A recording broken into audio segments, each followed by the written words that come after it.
ਰਹਿਮਤ ਅਲੀ ਵਜੀਦ ਕੇ ਬਰਨਾਲੇ ਦੇ ਕੋਲ ਪਿੰਡ ਹੈ ਵਜੀਦ ਕੇ, ਉਹ ਵੀ ਗਦਰ ਪਾਰਟੀ ਦਾ ਸੂਰਮਾ ਹੈ।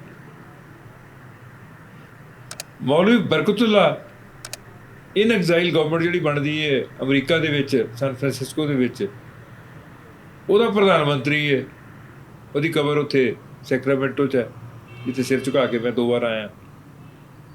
ਸਾਡੇ ਕੋਲ ਜੰਗੇ ਆਜ਼ਾਦੀ ਦੇ ਸੂਰਮਿਆਂ ਦੇ ਵਿੱਚ ਇੱਕੋ ਵੇਲੇ ਹੀ 16 ਨਵੰਬਰ 1915 ਨੂੰ ਲਾਹੌਰ ਦੀ ਜੇਲ੍ਹ 'ਚ ਪਹਿਲੀ ਫਾਂਸੀ ਲੱਗਣ ਵਾਲੇ ਪਹਿਲੇ ਗਦਰ ਪਾਰਟੀ ਦੇ ਸੂਰਮੇ ਸ਼ਹੀਦ ਕਰਤਾਰ ਸਿੰਘ ਸਰਾਭਾ ਦੇ ਨਾਲ ਜਗਤ ਸਿੰਘ ਪਿੰਡ ਸੁਰ ਸਿੰਘ, ਜ਼ਿਲ੍ਹਾ ਤਰਨਤਾਰਨ ਹੁਣ ਹੋ ਗਿਆ, ਪਹਿਲਾਂ ਅੰਮ੍ਰਿਤਸਰ ਸੀ,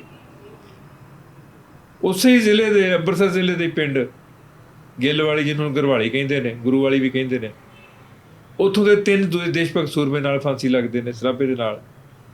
ਭਾਈ ਸੁਰੈਣ ਸਿੰਘ ਵੱਡਾ, ਭਾਈ ਸੁਰੈਣ ਸਿੰਘ ਛੋਟਾ ਤੇ ਭਾਈ ਬਖਸ਼ੀਸ਼ ਸਿੰਘ। ਉਹਨਾਂ ਦੇ ਨਾਲ ਹੀ ਸਿਆਲਕੋਟ ਦੇ ਪਿੰਡ ਭੱਟੀ ਗੁਰਾਇਆ ਦਾ ਭਾਈ ਹਰਨਾਮ ਸਿੰਘ ਫਾਂਸੀ ਲੱਗਦਾ। ਉਹਨਾਂ ਦੇ ਨਾਲ ਹੀ ਮਹਾਰਾਸ਼ਟਰ ਦਾ ਪੁਣੇ ਦੇ ਨੇੜੇ ਪਿੰਡ ਹੈ ਉਹਦਾ ਵਿਸ਼ਨੂੰ ਗਣੇਸ਼ ਪਿੰਗਲੇ, ਉਹ ਫਾਂਸੀ ਲੱਗਦਾ।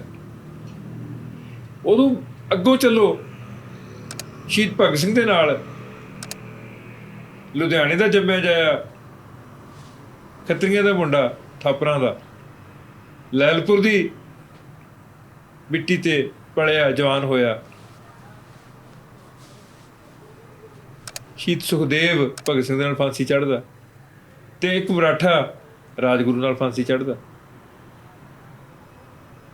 ਜਿੰਨੀਆਂ ਗੁਪਤ ਮੀਟਿੰਗਾਂ ਨੇ ਉਹ ਲਾਹੌਰ 'ਚ ਹੁੰਦੀਆਂ ਰਹੀਆਂ ਨੇ, ਜੰਗੇ ਆਜ਼ਾਦੀ ਦੀਆਂ ਜਿੰਨੀਆਂ ਵੀ ਨੇ। ਜੇ ਸੰਪੂਰਨ ਸਵਰਾਜ ਦਾ ਰੈਜ਼ੋਲੂਸ਼ਨ ਪਾਸ ਹੁੰਦਾ ਤੇ ਰਾਵੀ ਦੇ ਕੰਢੇ ਤੇ ਹੁੰਦਾ। ਜੇ ਆਜ਼ਾਦ ਸੁਪਨਾ ਸਾਡੇ ਧਰਤੀ ਤੇ ਪੰਜਾਬੀਆਂ ਦੇ ਮਨ 'ਚ ਕਦੇ ਕੋਈ ਜਾਗਦਾ ਹੈ ਤਾਂ ਰਣਜੀਤ ਸਿੰਘ ਨੂੰ ਚੇਤੇ ਕਰਦੇ ਹਾਂ।